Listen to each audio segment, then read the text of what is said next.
आज आपण उन्हाळा स्पेशल आंबील बघणार आहोत। आंबील ही दोन प्रकारची असते, नाचणी आणि ज्वारीची। आज आपण ज्वारीची आंबील बघणार आहोत। ज्वारीची आंबील ही बरेच ठिकाणी धार्मिक कार्यासाठी पण केली जाते, पण उन्हाळ्यात स्पेशल केली जाते। नमस्कार, यम्मी कुकिंग विथ पूजामध्ये आपले स्वागत आहे। आता आपण इथं साहित्य बघून घेऊया। इथं मी 4 चमचे ज्वारीचं पीठ घेतलेलं आहे। हे रोजच्या भाकरीसाठी जे आपण पीठ वापरतो तेच पीठ मी घेतलेलं आहे। आता इथं 1 चमचा जिरे घेतलेले आहेत। लसूण आणि मिरचीचा ठेचा घेतलेला आहे। चवीनुसार मीठ घ्यायचं आहे आणि पाव चमचा हिंग घ्यायचा आहे। पाणी घेतलेलं आहे। आता आपण पहिल्यांदा ज्वारीच्या पिठाचं बॅटर तयार करून घेणार आहोत। इथं एका बाउलमध्ये हे ज्वारीचं पीठ काढून घेतलेलं आहे। आता त्यात थोडं थोडं करत आपल्याला पाणी घालून ह्याचं एकदम पातळसर बॅटर तयार करून घ्यायचं आहे। जर तुम्ही डायरेक्ट पाण्यामध्ये ज्वारीचं पीठ घातलं तर त्याच्या गुठळ्या होऊ शकतात, म्हणून इथं आपण सैलसर असं बॅटर तयार करून घ्यायचं आहे। अगदी हे पातळ तयार करून घ्यायचं आहे। त्यामुळे मी इथं अजून पाणी ॲड करते।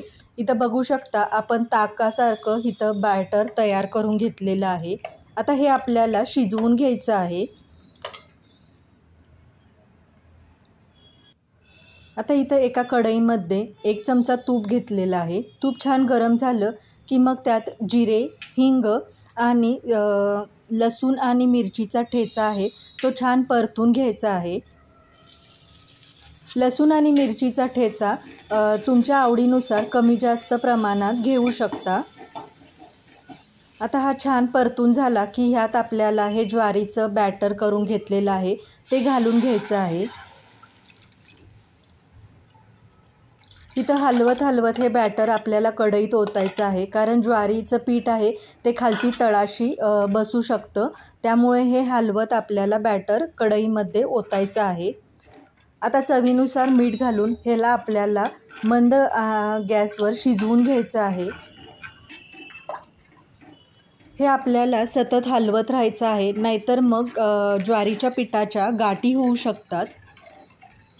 मीडियम टू लो फ्लेमवर हे आपल्याला सतत हलवत राहायचं आहे।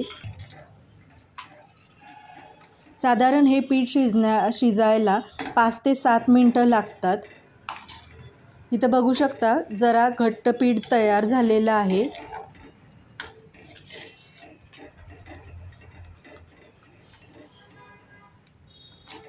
ज्वारीच्या पिठासारखीच नाचणीची आंबील पण आपण करू शकतो। त्याचा व्हिडिओ आपल्या यूट्यूब चॅनलवर आहे, त्याची लिंक मी डिस्क्रिप्शन बॉक्समध्ये नक्की देईन।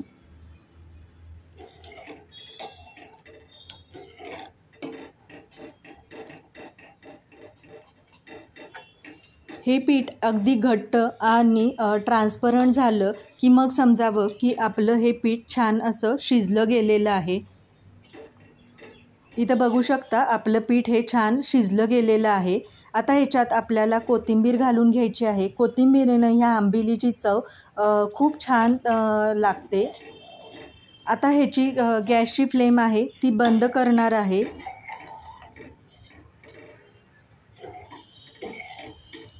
बंद केल्यानंतर पण एक 2 ते 3 मिनिटं आपल्याला हे छान हलवत राहायचं आहे, नाहीतर ते तळाशी घट्ट बसलं जातं।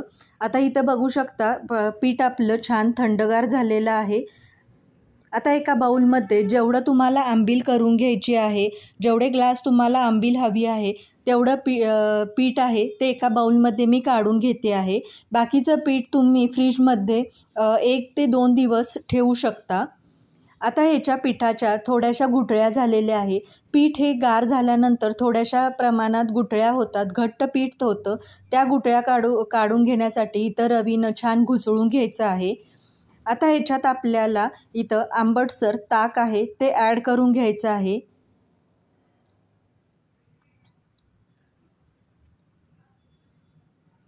तुम्हाला पातळ किंवा घट्ट कशी आंबील हवी आहे त्याप्रमाणे तुम्ही ह्याच्यात ताक हे पातळ किंवा घट्ट करू शकता। आता ताक घातल्यानंतर परत एकदा आपल्याला छान असं रवीनं घोटळून घ्यायचं आहे। इथं मस्त अशी आपली आंबील तयार झालेली आहे. अगदी कमी वेळेत आणि शरीराला अगदी थंडावा देणारी ही आंबील आहे.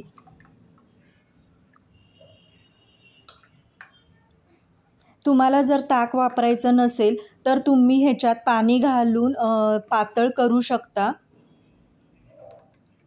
मस्त अशी आपली ज्वारीच्या पिठाची आंबील तयार झालेली आहे. अगदी कमी साहित्यात आणि पटकन होणारी ही पारंपरिक रेसिपी आहे.